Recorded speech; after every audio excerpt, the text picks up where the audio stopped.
Welcome back everybody, selamat datang kembali bagi kalian yang subscribe channel ini, semoga selalu diberi kesehatan dan kebahagiaan yang berlimpah. Pecanduers, kali ini kami akan menceritakan alur sebuah film yang penuh dengan pesan moral sekaligus juga mempunyai ketegangan di awal filmnya. Film ini berjudul Flight yang rilis pada tahun 2012. Film yang menceritakan jatuhnya pesawat penumpang yang memang pesawat ini diterbangkan oleh seorang pilot pecandu narkoba dan suka mabok ciu guys.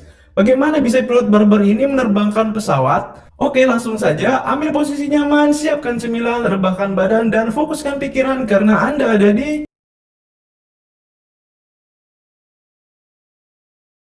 film. Diawali dengan seorang pilot pesawat terbang yang bernama Whip. Kala itu seperti biasa ia memang sering meniduri para pramugari di pesawatnya. Di sela mantap-mantap, istrinya di rumah menelpon dan mengabarkan bahwa anakmu butuh uang untuk sekolah. Kau tidak pernah memberikan uang kepada kami. Kau merupakan pria yang tak bertanggung jawab. Whip menjawab dengan hanya memberikan kalimat-kalimat penenang kepada istrinya dan memang sudah terlihat tak peduli. Lebihnya lagi, Whip juga merupakan seorang pecandu narkoba dan ciu. Sebuah kebiasaan yang memang barbar bagi seorang pilot. Setelah ini, ia akan segera menerbangkan pesawat yang memang sudah menjadi tugasnya. Namun sebelum itu, karena ia merasa pusing dan butuh suatu asupan, ia memakai barang haram tersebut.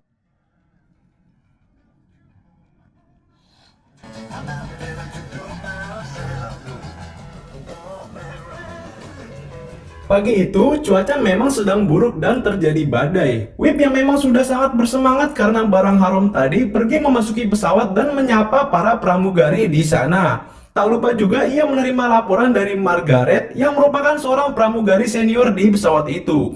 Pada penerbangan kali ini, Whip terbang didampingi co-pilot yang bernama Evans, yang dimana ini merupakan kali pertama mereka bertemu.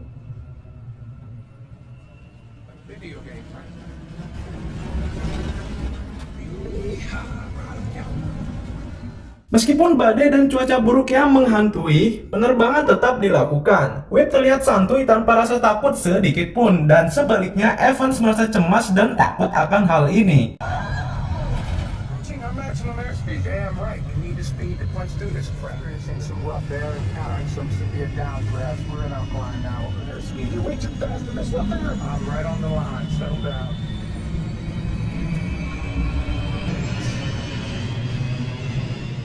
Akhirnya, setelah kejadian menegangkan tadi, mereka berhasil melewati badai.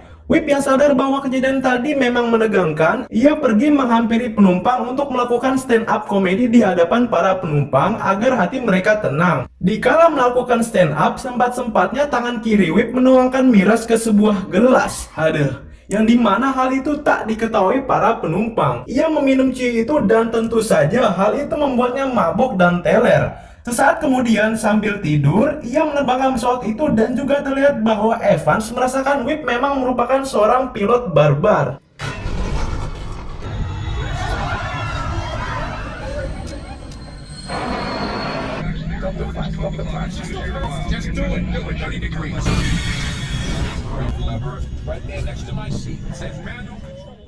Atas kejadian tadi dan untuk bisa mendapatkan kendali atas pesawat itu, Whip memutuskan untuk menerbangkannya secara terbalik. Whip sambil melaporkan keadaan darurat ke pangkalan. Whip meminta untuk pendaratan darurat di sebuah lapangan dan mereka melakukan pendaratan itu.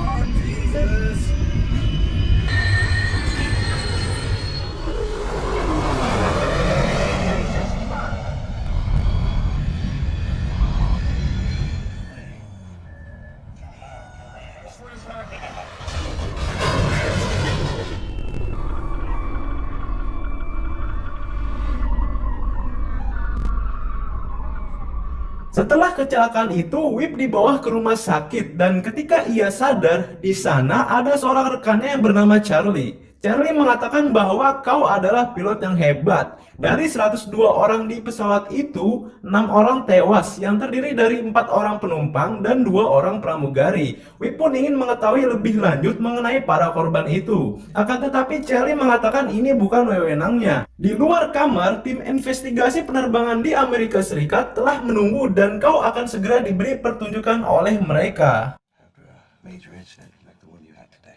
The MRI showed that you have some strained tendons in your left knee and ankle. The NTSB is required to make initial contact. I ran everything up to the crime. I am required to inform you that this incident did result in the loss of life. Current information states that of the 102 souls on board, the 2 flight attendants and Katarina Marquez.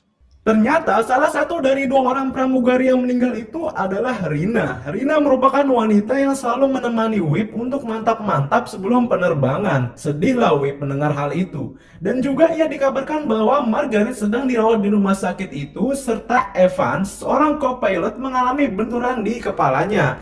Kondisi Evans sekarang sedang koma. Setelah itu, Charlie mengatakan bahwa dirinya merupakan bagian dari serikat pilot, yang dimana hal itu menunjukkan bahwa keberadaan Charlie untuk membantu Whip melewati investigasi. Keesokan paginya, Herling, sahabat Whip, datang untuk menjenguknya di rumah sakit. Herling juga merupakan seorang pengedar barang-barang haram. Ternyata di sana Whip sudah memesan beberapa barang untuk ia nikmati dalam rangka melupakan rasa sakit dan rasa penat yang dialami dirinya. Berhari-hari perawatan sudah Whip lalui. 2,000 years later. Hari ini adalah hari di mana ia bisa pulang ditemani dengan Herling. Ia memutuskan untuk tidak kembali ke apartemennya karena ia sadar bahwa harus bersembunyi dari kejaran media. Whip memutuskan untuk tinggal sementara di rumah ayahnya yang memang sudah lama tak dihuni.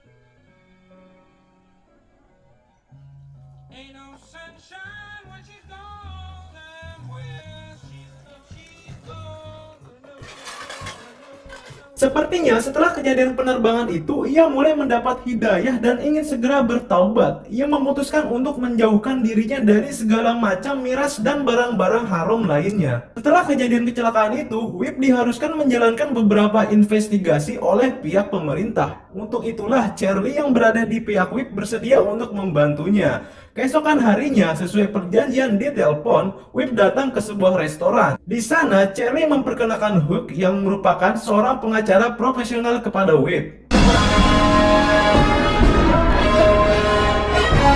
Di sana, Hugh menunjukkan laporan toksikologi atau laporan tes darah yang telah dilakukan tim investigasi kepada Whip.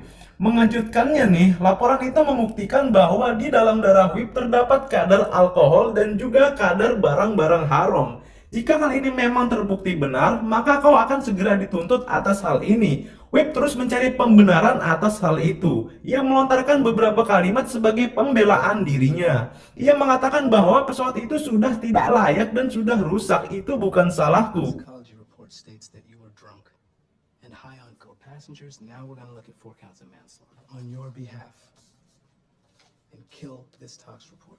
Ternyata kejadian tadi membuat Whip mumet dan ia kembali memutuskan untuk menyentuh miras haram yang ia minum di bar. Barbarnya lagi, saat ia mengemudi untuk pulang ke rumah, dirinya meminum ciu itu sambil mengemudi. Esok hari tiba, Hugh tiba-tiba datang ke rumah Whip dan ingin mengajak Whip karena Hugh mempunyai sesuatu yang ingin ia tunjukkan. You can see on initial impact, the left wing hit the ground.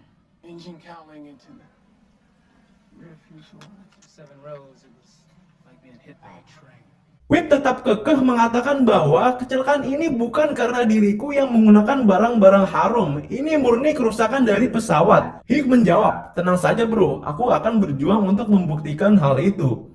Hugh juga mengatakan kepada Whip bahwa Whip tak boleh membeli miras karena dirinya sedang berada dalam pengawasan. Kemudian Whip mengatakan, aku akan berjanji dan tak akan menyentuh barang itu lagi. Selepas dari tempat jatuhnya pesawat, Whip pergi untuk menghadiri acara pemakaman wanita simpanannya, yaitu si Rina Pramugari. Di sana, ia bertemu Margaret dan terlihat bahwa Margaret juga sudah sehat walafiat. Sekarang, Whip berfokus kepada para saksi untuk membuat mereka membantu dirinya dalam melewati segala penyelidikan. Saat itu juga, Whip mengutarakan keinginannya kepada Margaret. Ia ingin Margaret membantu dirinya karena ia sedang menjalani penyelidikan. Whip memohon kepada Margaret untuk menyembunyikan segala hal tentang kebiasaan buruk Whip yang suka mabuk dan teler, dan berkata kepada tim penyidik bahwa Whip merupakan seorang pilot yang hebat. Kecelakaan itu murni karena pesawat yang rusak. Setelah itu, Whip pergi ke rumah sakit untuk menghampiri Evans, si co-pilot yang juga sebagai seorang saksi. So, you were brilliant. No, I'm not saying that, by the way. Saat Whip datang, dirinya langsung terkejut. Evan mengeluarkan kalimat-kalimat yang berarti bahwa semua kelakuan Whip yang termasuk mabuk-mabukan adalah penyebab jatuhnya pesawat dan dirinya lah penyebab semua kecelakaan itu. Whip kekeh menyangkal kata-kata Evans bahwa dirinya itu memang tidak bersalah. Hingga akhirnya keadaan memanas dan Whip ingin segera pergi dari ruangan itu. Wait, I never shared my opinion about your physical state. Whip sedang dihadapi kesibukan yang teramat sangat karena dia harus melakukan segala cara untuk membuat dirinya lepas dari hukuman penjara. Ia dihubungi oleh Charlie dan mengatakan bahwa dirinya punya kabar baik untuk Whip. Ia mendatangi tempat investigasi bangkai pesawat, di mana Charlie dan Hugh sudah menunggu di sana. Hugh mengabarkan bahwa dirinya telah berhasil membuat keadaan pesawatlah yang membuat kecelakaan. Ini terjadi dan bukan Whip yang membuat kecelakaan ini. Namun ada satu masalah. Di pesawat itu ditemukan 2 botol miras, di mana berdasarkan laporan toksikologi, Whip dan Rina lah orang yang terbukti melakukan itu. Whip yang sadar bahwa pembicaraan tadi akan berujung kepada menyalahkan Rina yang sudah meninggal, ia tak ingin melakukan itu. Whip sadar bahwa kematian Rina disebabkan oleh dirinya. Terjadi sedikit perdebatan kala itu. Di sisi lain, Hugh ingin menolong Whip, tetapi tetap saja Whip yang memang keras kepala tak mendengarkannya. Placed them in simulators, recreated the events that led to this plane falling out of the sky. You can't. I'm telling you right now, you Listen, walk man. away, you're going to prison. I'm trying to say. Now we walk in there like this, with this, we're done. I have no more moves, all right? It's all on you right now. Atas kejadian tadi, Whip pergi kembali ke rumah dengan perasaan emosi. Namun sungguh disayangkan, di depan rumahnya sudah dikerumuni oleh para wartawan yang ingin mewawancarai dirinya. Selama ini Whip bersembunyi dari kejaran para wartawan dan tak ingin memberikan kejelasan apapun. Lantas, ia pun kembali pergi untuk mencari tempat tinggal dan menghampiri sebuah rumah yang tak tahu itu rumah siapa ya. You were doing well, Knuckles. Have you been drinking? Calling me back. I'm telling you to leave. You were drunk. Ternyata rumah itu adalah rumah istrinya. Ya, benar sekali, karena Whip sudah menelantarkan keluarganya sendiri, istri dan anaknya tak menginginkan keberadaannya di rumah itu. Ia pun keluar dan tak disangka, di luar para wartawan telah mengerumuni rumah itu. Akhirnya, karena tak ada tempat yang bisa ia tinggali dan kebetulan besok adalah hari di mana ia akan segera disidik oleh tim investigasi, Charlie menyuruh Whip untuk sementara tinggal di hotel. Di sana pula juga sudah terdapat Hugh. Hugh telah menyiapkan berkas-berkas yang harus dipelajari oleh Whip dalam rangka menjawab segala pertanyaan penyidik besok. Whip menghabiskan sisa waktunya dengan perasaan gabut. Saat ini tak ada satu orang pun dalam hidupnya yang berarti untuk dirinya. Waktu menunjukkan pukul 2 malam, di mana besok jam 10 pagi ia harus segera hadir dalam penyelidikan.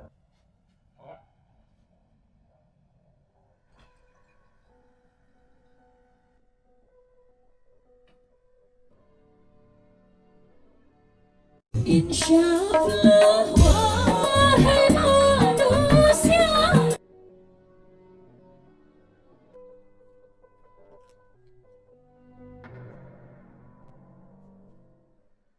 Tapi bohong ya. Pagi hari tiba, Charlie dan Hugh menghampiri kamar Whip. Namun entah mengapa tak ada balasan dari Whip. Mereka akhirnya memutuskan untuk membuka pintu itu dengan kunci cadangan. Setelah dibuka, terlihat bahwa bentuk kamar sudah tidak karuan berantakan. Whip ditemukan dalam keadaan pingsan di kamar mandi. Keadaan berubah menjadi panik karena sebentar lagi penyidikan akan segera dimulai. Sementara Whip masih dalam keadaan teler. Kemudian mereka berdua sadar bahwa Whip butuh sesuatu untuk membuatnya segar kembali dan narkoba adalah pilihannya. Setelah sedot-sedot narkoboy, Whip telah sadar dan siap untuk menghadiri penyidikan itu. Penyelidikan dibuka dengan rekaman jatuhnya pesawat yang diterbangkan oleh Whip. Setelah itu, ia dibombardir beberapa pertanyaan oleh tim investigasi, di mana pada saat ini adalah saat yang paling menentukan untuk dirinya. Ia harus mengelak dan berbohong atas pertanyaan-pertanyaan yang diajukan tim investigasi. Pertanyaan pertama, ia ditanyai tentang pesawat yang ia putar balikan. Apakah itu disengaja atau tidak? Whip menjawab itu lebih tepatnya adalah naluri. Hasil investigasi menunjukkan bahwa salah satu komponen di pesawat itu adalah penyebab kecelakaan itu. Komponen itu tak pernah diganti hingga sudah habis masa pakainya. Selanjutnya, ini adalah sesi pertanyaan yang sulit, di mana Whip akan segera ditanya keadaan dirinya pada jam-jam dan hari-hari sebelum kejadian kecelakaan, dan Whip harus sebisa mungkin berbohong. Whip ditanyai mengenai kebiasaan di hari-hari sebelumnya, mengenai apakah dia meminum miras, apakah dia seorang pecandu miras dan narkoboy. Whip menjawab semua pertanyaan itu dengan kata no. Hingga pada akhirnya penyidik mengarah kepada penemuan 2 botol miras di pesawat itu, yang dimana berdasarkan toksikologi tes darah sebelumnya bahwa Whip dan Rina terbukti positif alkohol. Whip terjebak pada pertanyaan tentang apakah Rina yang meminum 2 botol miras itu. Katerina Marquez drank on that flight? Trina did not. I drank the vodka bottles on the plane because I'm an alcoholic. Sungguh perjuangan berbohong yang sia-sia. Pada akhirnya ia merusak semua itu dengan berkata yang sejujurnya. Ya, mungkin saja di dalam dirinya masih terdapat sisi baik. Kenapa gak dari awal aja sih jujur? Di penjara, Whip menyadari semua perbuatannya, mulai dari kecanduan, menelantarkan istrinya, dan berbohong itu semuanya salah. Mungkin ia sekarang akan segera menjadi orang yang lebih baik.